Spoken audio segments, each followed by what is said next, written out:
Hello बच्चा party, मैं अभिषेक SP sir स्वागत करता हूं आपके अपने चैनल में जिसका नाम है बायोलॉजी प्लेलिस्ट। तो वीडियो को लाइक करिए, सब्सक्राइब करिए, व्हाट्सएप ग्रुप में भेजिए या लोगों को सब्सक्राइब करने के लिए बोलिए, काफ़ी अच्छा होगा मेरे लिए। और इन सभी बातों से सबसे ज़रूरी बात, वीडियो को पूरा देखने की आदत डालिए क्योंकि ये वीडियो सिर्फ आपके लिए, मेरे लिए नहीं है। ठीक है ना? तो नंबर आपको लाने हैं, मुझे तो बस पढ़ाना है, तो मैं सिर्फ एक साधन हूँ। ठीक है ना? तो चलो बिना किसी देरी के, बिना किसी बातों को इधर उधर की किए सीधे आते हैं टॉपिक पे। और आज हम लोग 3 टॉपिक अच्छे से पढ़ेंगे जो कि अक्सर आता ही है लिखने के लिए 2 नंबर में, जिसका नाम है वाष्पोत्सर्जन, बिंदुस्राव और रस श्रावण, या इसी को इंग्लिश में बोलते हो ट्रांसपीरेशन, गटेशन या ब्लीडिंग। ठीक, तो वो सबसे पहले हम किसको समझने की कोशिश करेंगे? ट्रांसपीरेशन को या वाष्पोत्सर्जन को। उससे पहले मुझे बनाना पड़ेगा एक प्लांट और उसका लीफ और रूट वगैरह। तो जल अवशोषण की क्रियाविधि हम लोग पहले पढ़े थे, तो आप लोग कमेंट में लिख के बता सकते हैं कि पौधे का कौन सा भाग जल अवशोषण की क्रिया करता है। मेन जड़ तो पानी नहीं सोखता, ठीक है ना? अब इसमें ब्रांचेज भी हो सकते हैं, और ब्रांचेज हैं तो उसमें लीफ भी हो सकता है। तो ज़्यादा पेड़ को न सजाते हुए मैं आता हूँ सीधे अपने टॉपिक पे। देखो, ये हो गया प्लांट का रूट, या इसी को कहोगे क्या? जड़। ये हो गया रूट हेयर, या इसी को बोलोगे मूल रोम। ये वीडियो ज़्यादा बड़ा नहीं होगा तो आराम से देखना, ठीक है ना? और इसको बोलो रूट कैप या मूल गोप। तो अगर पूछेगा पौधे जल अवशोषण की क्रिया किसकी सहायता से करते हैं, तो वो करते हैं किसकी सहायता से? रूट हेयर के द्वारा या मूल रोम के द्वारा। और पौधों की पत्तियों में जो छोटे छोटे छिद्र पाए जाते हैं उसे कहते हो स्टोमेटा या रंध्र। ठीक है ना? पीछे वीडियो में थोड़ा गाना वाना चल रहा होगा तो सुन के एंजॉय करिएगा। मोहल्ले में एक बर्थडे है तो थोड़ा बहुत आवाज़ आएगी, ठीक है ना? सबकी अपनी अपनी खुशियाँ। देखो, एक काम हो अगर यहाँ पे प्रकाश संश्लेषण, तो यहाँ बना लो अपने सूरज देवता को। ठीक, अब इनका सूर्य का प्रकाश कहाँ पड़ रहा है? पौधों की पत्तियों पर। ये पड़ रहा है क्या? सनलाइट। ठीक, और अगर मैं यहाँ लिखूं प्रकाश संश्लेषण, तो प्रकाश संश्लेषण में फोटोसिंथेसिस,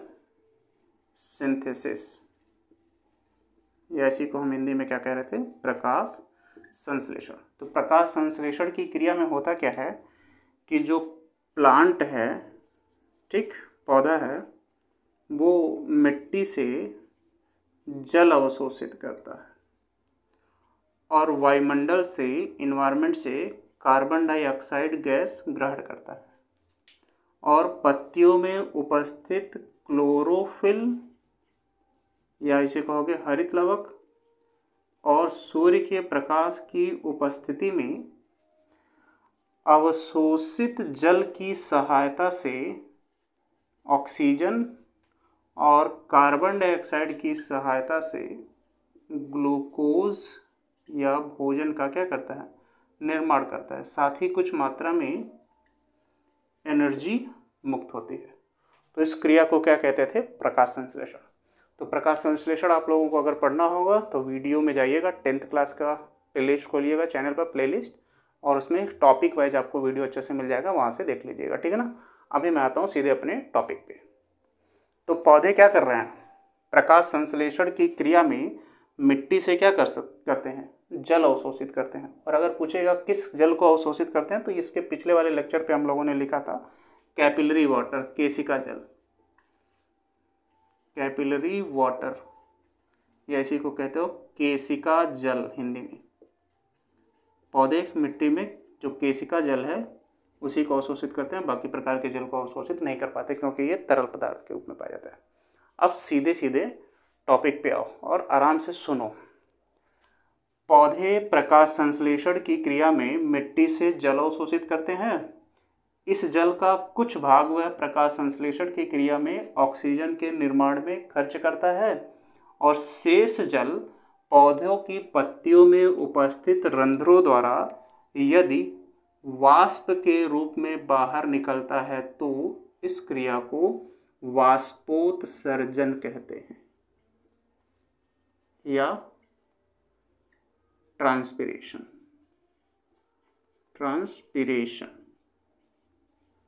ठीक, वेपर।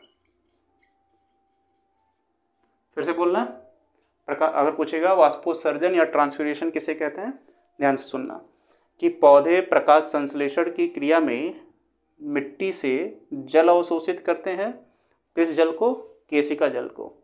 और इस जल का कुछ भाग ऑक्सीजन के निर्माण में खर्च करते हैं और शेष जल पौधों की पत्तियों में उपस्थित रंध्रों द्वारा यदि वाष्प के रूप में बाहर निकलता है तो इस क्रिया को वाष्पोत्सर्जन कहते हैं।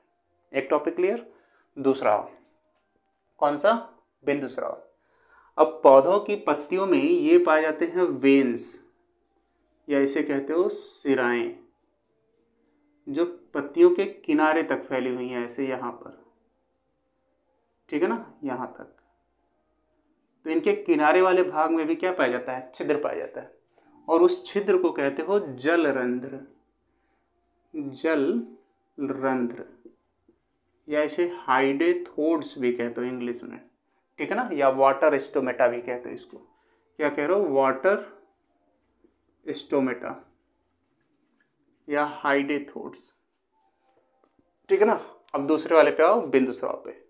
सेम चीज वैसे लिखोगे कि पौधे प्रकाश संश्लेषण की क्रिया में मिट्टी से जल अवशोषित करते हैं और जल का कुछ भाग ऑक्सीजन के निर्माण में खर्च करते हैं और शेष जल पौधों की पत्तियों में उपस्थित जल रंध्रों द्वारा यदि जल के बूंदों के रूप में क्या हो? बाहर निकले तो उस क्रिया को क्या कहते हैं? हम बिंदु स्राव या गटेशन कहते हैं।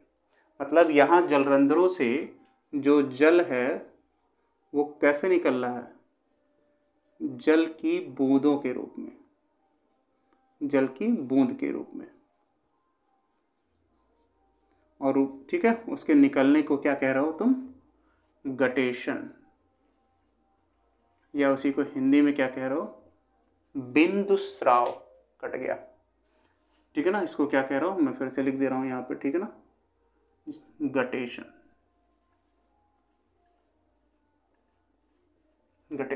ठीक है ना। अब नहीं कटा तो उसी को क्या कह रहा हूं? बिंदु स्राव।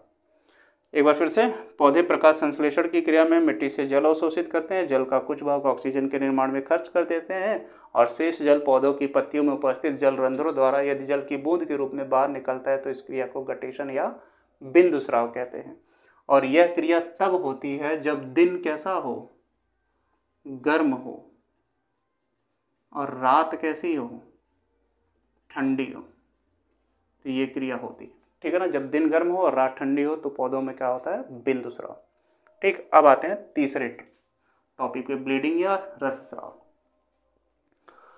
तो सेम चीज वैसे ही लिखेंगे कि पौधे प्रकाश संश्लेषण की क्रिया में मिट्टी से जल अवशोषित करते हैं और इसका कुछ भाग ऑक्सीजन के निर्माण में खर्च करते हैं और शेष जल पौधे के तने में इकट्ठा होता है एक तरल पदार्थ के रूप में जिसे कहते हो सैप।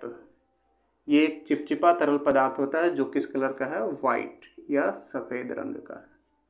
तो यदि पौधे के तने वाले भाग को किसी धारदार हथियार से काट दिया जाए तो इससे एक चिपचिपा तरल पदार्थ बाहर आता है जिसे हम कहते हैं क्या? सैप।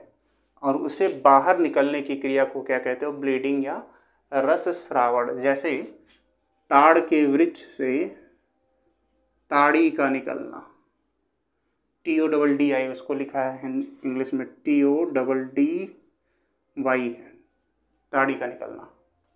जो लोग समझते होंगे, गांव में रहते होंगे, ताड़ का वृक्ष देखे होंगे, वो ताड़ी भी अच्छे से समझते होंगे। एक तरीके से समझिए कि वो सनलाइट की प्रेजेंस में अल्कोहल में कन्वर्ट हो जाता है। हालांकि नशा नहीं होता, प्रोटीन बहुत ज़्यादा होती है उसमें, ठीक है ना। तो उसको पिया जा सकता है अच्छे से नॉर्मली, ठीक है ना। ठीक, एक बार तीनों पे आते हैं। वाष्पोत्सर्जन किसे कहते हो? पौधे प्रकाश संश्लेषण की क्रिया में मिट्टी से जल अवशोषित करते हैं। किस जल को? केशिका जल को। और उसका कुछ भाग ऑक्सीजन के निर्माण में खर्च करते हैं और शेष जल पौधों की पत्तियों में उपस्थित रंध्रों द्वारा यदि वाष्प के रूप में बाहर निकलता है तो उस क्रिया को वाष्पोत्सर्जन कहते हैं। दूसरा, बिंदुस्राव। पौधे प्रकाश संश्लेषण की क्रिया में मिट्टी से जल अवशोषित करते हैं और जिसका कुछ भाग वह ऑक्सीजन के निर्माण में खर्च करते हैं, और शेष जल यदि पौधों की पत्तियों में उपस्थित जल रंध्रों द्वारा जल की बूंदों के रूप में बाहर निकलता है तो इस क्रिया को बिंदुस्राव या गटेशन कहते हैं। यह क्रिया जब दिन गर्म और रातें ठंडी होती हैं तब जाकर संपन्न होती है। और रसस्रावण या ब्लीडिंग किसे कह रहा हूँ? यदि पौधे के तने वाले भाग को किसी धारदार हथियार से काट दिया जाए तो इस भाग से एक सफ़ेद रंग का चिपचिपा तरल पदार्थ बाहर निकलता है जिसे सैप कहते हैं, और उसके बाहर निकलने के प्रोसेस को ही हम ब्लीडिंग या रसस्रावण कहते हैं, जैसे ताड़ के वृक्ष से ताड़ी का निकलना। अब कह रहा वाष्पोत्सर्जन, बिंदुस्राव और रसस्रावण, इन तीनों क्रियाओं को कौन प्रभावित करता है? तो सीधे सीधे 10th में केवल वाष्पोत्सर्जन के बारे में दिया और किसी की चीज़ के बारे में नहीं दिया, ठीक है ना। तो सीधे सीधे अगर पूछे ट्रांसपिरेशन या वाष्पोत्सर्जन को प्रभावित करने वाले कारक, प्रभावित करने वाले कारक, कारक को फैक्टर भी कहते हो, ठीक है ना। मतलब वह कौन कौन से कारक या फैक्टर हैं जो वाष्पोत्सर्जन की दर को क्या करेंगे? प्रभावित करेंगे, घटाएंगे या बढ़ाएंगे। तो पहला मैं ले रहा हूं वायु, ठीक है ना, एयर। तो अगर वायुमंडल में हवा की गति क्या हो? तेज हो, तो वाष्पोत्सर्जन की दर भी क्या होगी? बढ़ जाएगी। होगा क्या? पौधे की पत्तियों से वाष्प जल्दी जल्दी हटेगा। तो जब पौधों की पत्तियों से वाष्प जल्दी जल्दी हटेगा तो वाष्पोत्सर्जन की दर भी क्या होगी? बढ़ जाएगी। क्यों? क्योंकि मिट्टी से जल अवशोषण भी क्या होगा? बढ़ जाएगा। तो वायु की गति तेज होने पर वाष्पोत्सर्जन की दर में क्या होती है? वृद्धि, और वायु की गति स्लो होने पर वाष्पोत्सर्जन की दर में क्या होती है? कमी। दूसरा, प्रकाश, या इसी को कहोगे सनलाइट, ठीक। इसमें क्या होगा? जब वायुमंडल में सूर्य का प्रकाश ज़्यादा होगा तो पौधे को मुरझाने से बचने के लिए बहुत ज़्यादा मात्रा में क्या करना पड़ेगा? जल अवशोषित करना पड़ेगा। तो जब बहुत ज़्यादा मात्रा में जल अवशोषित करेगा तो बहुत ज़्यादा मात्रा में वाष्पोत्सर्जन भी होगा। तो यदि सूर्य का प्रकाश ज़्यादा तो वाष्पोत्सर्जन भी अधिक, यदि सूर्य का प्रकाश कम तो वाष्पोत्सर्जन भी क्या होगा? कम होगा। फिर क्या लिखोगे? मिट्टी में जल की मात्रा, ठीक है ना। क्या? मिट्टी में जल की मात्रा, amount of water in soil. इसमें क्या होगा? यदि मिट्टी में जल की मात्रा अधिक है तो पौधा बहुत ज़्यादा जल अवशोषित करेगा, और जब पौधा बहुत ज़्यादा जल अवशोषित करेगा तो वाष्पोत्सर्जन भी की क्रिया भी क्या होगी? बढ़ जाएगी। अगर मिट्टी में जल की मात्रा कम होती तो पौधा कम जल अवशोषित करता और वाष्पोत्सर्जन भी क्या होता? धीमे होता। तो वायु हो गया, सूर्य का प्रकाश हो गया, मिट्टी में जल की मात्रा हो गया। चौथा मान लो, लिख लो तापमान, टेम्परेचर। तो टेम्परेचर का सीधा संबंध सूर्य के प्रकाश से ही है। अगर वायुमंडल बहुत ज़्यादा गर्म होगा तो पौधा अपने आप को स्टेबल करने के लिए बहुत ज़्यादा क्या करेगा? शरीर को ठंडा रखने के लिए जल अवशोषित करेगा, बहुत ज़्यादा जल अवशोषित करेगा, बहुत ज़्यादा वाष्पोत्सर्जन भी होगा। तो सीधे सीधे 4 कारण बहुत हैं 10th के लिए कि वाष्पोत्सर्जन या ट्रांसपिरेशन की क्रिया को प्रभावित करने वाले कारक कौन कौन से हैं? वायु, प्रकाश, मिट्टी में जल की मात्रा और तापमान। ये चारों वाष्पोत्सर्जन की दर को क्या करते हैं? प्रभावित होते हैं। और ये चारों डायरेक्टली प्रोपोर्शनल हैं किसके? ट्रांसपिरेशन के, ट्रांसपिरेशन के, ठीक है ना। ये चारों, अगर इनकी मात्रा बढ़ रही है तो वाष्पोत्सर्जन भी बढ़ेगा, अगर इनकी मात्रा घट रही है तो वाष्पोत्सर्जन की दर भी क्या होगी? घट जाएगी। तो ये छोटा सा वीडियो है, 14-15 मिनट अपनी लाइफ का निकाल सकते हैं आप पूरा देखने के लिए। तो चलिए फिर से मिलते हैं फिर अगले वीडियो में किसी, तब तक के लिए बाय, ख्याल रखो अपना।